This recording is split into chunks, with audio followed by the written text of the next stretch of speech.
First of all, I just wanted to say thank you for subscribing to my YouTube channel. I just went over 11,000 subscribers, and I really appreciate your support. And this is a picture of my blog. I also have the same feed that goes out on in podcast format on Spotify, iTunes, and Google Podcasts. So, well, I mean, one of the more promising things about Standing's thought is that he's willing to look at that phenomenon, which is a global phenomenon of right wing and sometimes left wing populism, from the lens of the precariat. And in fact, he's willing to look at not only these right wing and left wing populist movements, but movements across the world of all kinds where people have gotten out into the streets, have immolated themselves, have rioted. He sees within all of these actions, both of a political nature and of a um, more or less out of control nature, to be part and parcel of the same phenomenon of the development of this precariat and the economic forces that have created the precariat. The last chapter is A Politics of Paradise, which I would bet is his looking past the confusion, the current confusion of the precariat, to a place where there is common understanding of what the problem really is and organization. And I know his later book, The Charter, is, yes, a precariat charter is about that. Okay. He also co authored a book called The Basic Income from 2015. So this guy is fairly much on the cutting edge of what's going on right now in the world in terms of the global economy and the political upheavals that are occurring. We are in the middle of a global transformation. What that means is we're seeing the painful construction of a global market economy. And in the past 30 years, neoliberalism has fashioned this system. Markets have been opened, and yet intellectual property rights have ensured that a tiny minority of people are receiving most of the income. And we've seen that the world's labor supply has quadrupled. What that means is an extra 2 billion people have become part of the global labor market. And that has put huge downward pressure on our wages in Europe and in the United States and Japan. And they won't rise in the foreseeable future.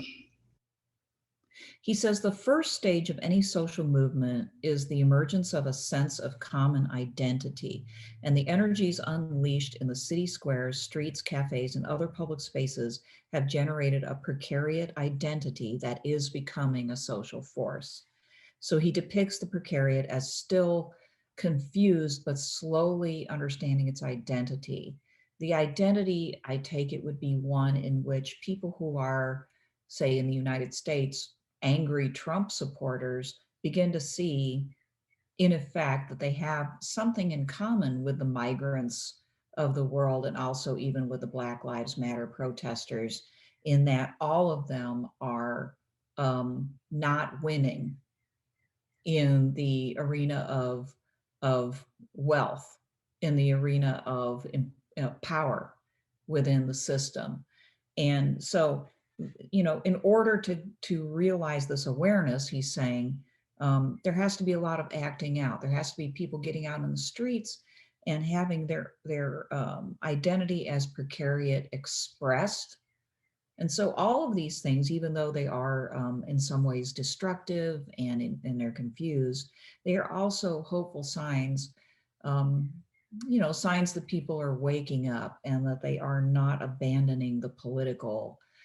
At least I think that is Standing's hope, is that people would go from acting out and demonstrating to availing themselves of the political system, and using their power as a force that's not blunt but actually smart at a certain point. Um, so, he calls the right wing populist movements, this is his opinion, but ugly, populist, simplistic.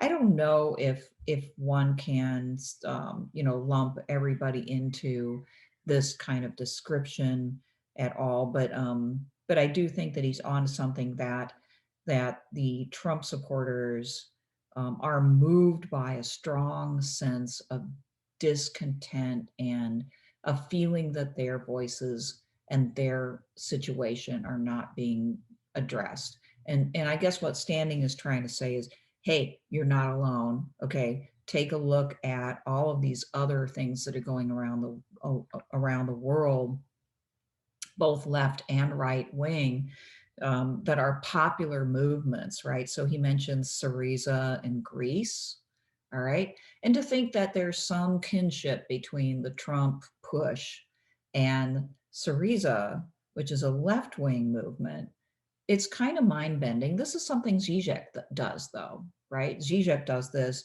And I think that maybe Standing will do this in a way that's maybe more immediately understandable than Zizek. So that's promising, right? He mentions, movements in Portugal, in Italy, the Five-Star Movement. He mentions in Denmark, Alternativet, in Poland, Razem Together movement. Um, but he also mentions like nationalism, like the Scottish nationalist surge. He mentions from a referendum in 2014 on independence. So he sees within all of these movements, including the right wing one, like Golden Dawn in Greece, the Front National in France, the Freedom Party in the Netherlands, the Independence Party in the UK. He's putting all of them together, and he's saying, look, it's all part and parcel of this overall discontent in the way that the economy is moving. I'm attracted to this literature partly because the concept of precarity just makes total sense to me, that it doesn't even divide amongst strict income lines. He's not just talking about the poorest of the poor. Okay, the sons and daughters of the boomers in the United States are included in the precariat to the extent that they have, like Standing points out, all this education just so that they can compete for an unpaid internship, just so that they can compete for some, job that doesn't even pay benefits. They are Uber drivers after graduation.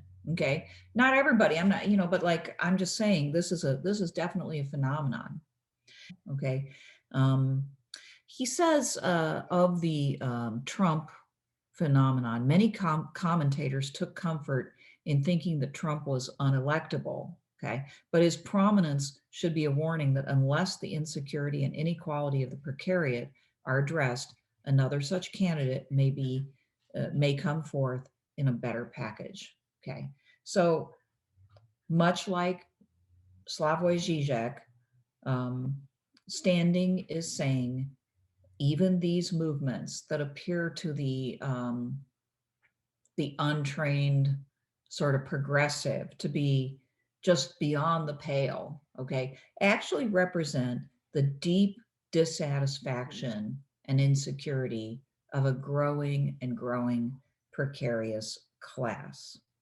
This is something we cannot ignore. We need to come to grips with. We need to find concrete answers and the ability to coalesce